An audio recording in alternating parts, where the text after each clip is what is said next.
Hiya, today is a bit special.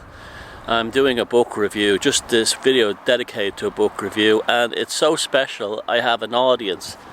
Say hello, come here. Come here, come on. I want to show you the book. Come on.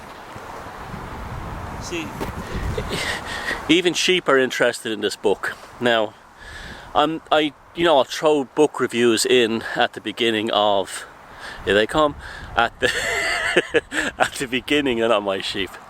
And I'm not worried either, good sign about my personality.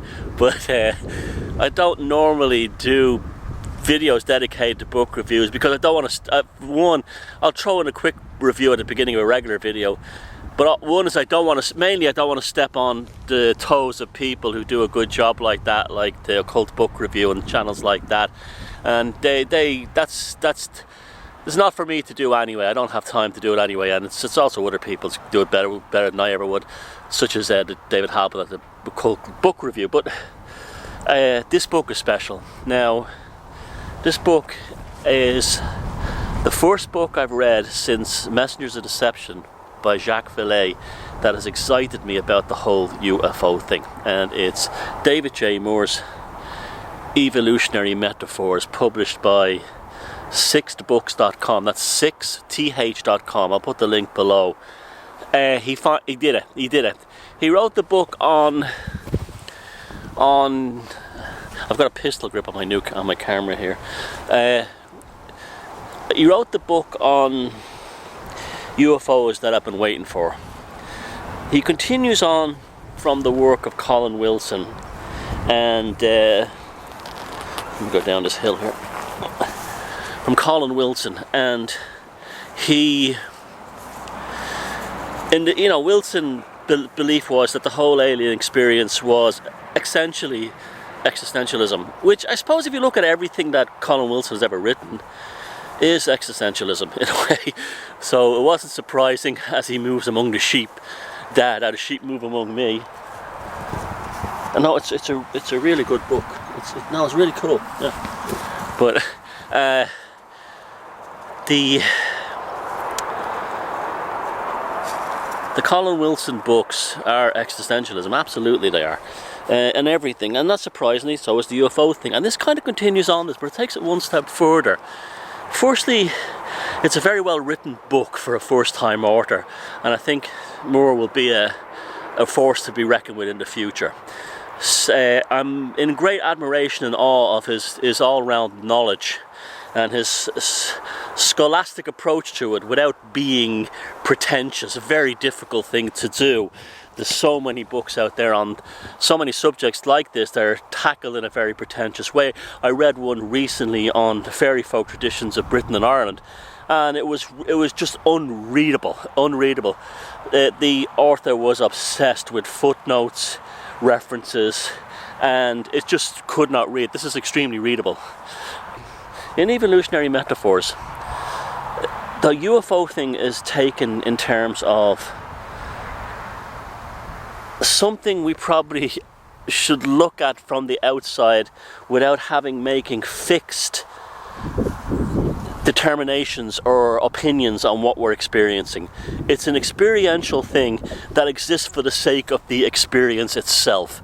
So therefore, the work of John Mack is highly relevant here, because that was he's one of the better UFO or alien UFO authors, abduction authors, whatever.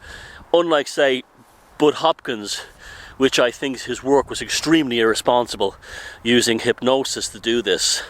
Hopkins was almost taking a psychiatric patient approach towards people who were having genuine experiences. My belief is that I don't believe that these are aliens from outer space, and I never have, until better proof comes along. I'm talking about the ones to date. This Oumuamua probe is a different thing altogether. That's a new thing, but in terms of on this planet, I believe it comes from the same world as fairy folklore. In fact, there's a lot of this reminds me of Evan Wentz's book on the fairy fate of the Celtic countries, which is quite old now, and also Yeats's book on Irish fate and folklore, which is very similar as well. There's a similar approach. Ireland, the expression "away with the fairies" Well, nowadays, away with the fairies has come to mean like someone who's had is going eccentric or acting strange. But in the past, that meant somebody who literally was having what we would call today an alien abduction experience, and they had been taken away with the fairies. In fact, shamans in Ireland were called fairy doctors. And this is important in the context of this book, because I was absolutely delighted to see in the last chapter how Moore approaches this as a shamanic concept. This is how, when I first read Whitley Strieber's two first books on the subject, Communion and I think the second one was Transformation, I very much came across that this was a man having a shamanic experience and was trying to process it, maybe not through his own fault, through the editors. To the editors forcing the alien abduction thing upon him. Very much a shamanic experience. In fact, as just the review I did today of Carlo Ginzburg's The Night Battles, the same idea as well. These were Italian shamans who went off to fight what they called witches in order to protect their crops. Now, the same thing could probably be applied to the alien abduction experience. Maybe the advance of technology plays a part in it. Maybe the breakdown of religion plays a part in it. Maybe all kinds of things plays a part in it. That's what makes this book so important, is because it lays these cards down on the table. You even think the Betty and Barney Hill case, if you look at that without thinking spacemen, aliens, X-Files, Close Encounters of the Third Kind, what you see is a shamanic experience, dealing with possibly the racial issues that were taking over the United States in the 1960s. So, I won't go too much into the book. It's a great read. It's a very exciting read, actually. I really enjoyed it. I'm going to read it a second time, starting again next week.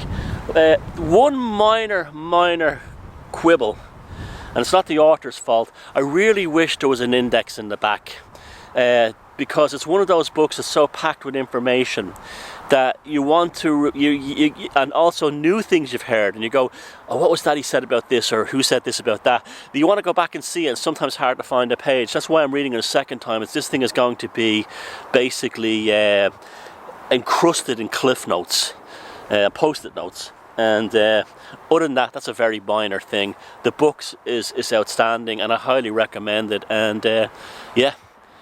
If anyone has a UFO experience, don't give them the box set of the X-Files that put on Ancient Aliens on the TV. Give them this.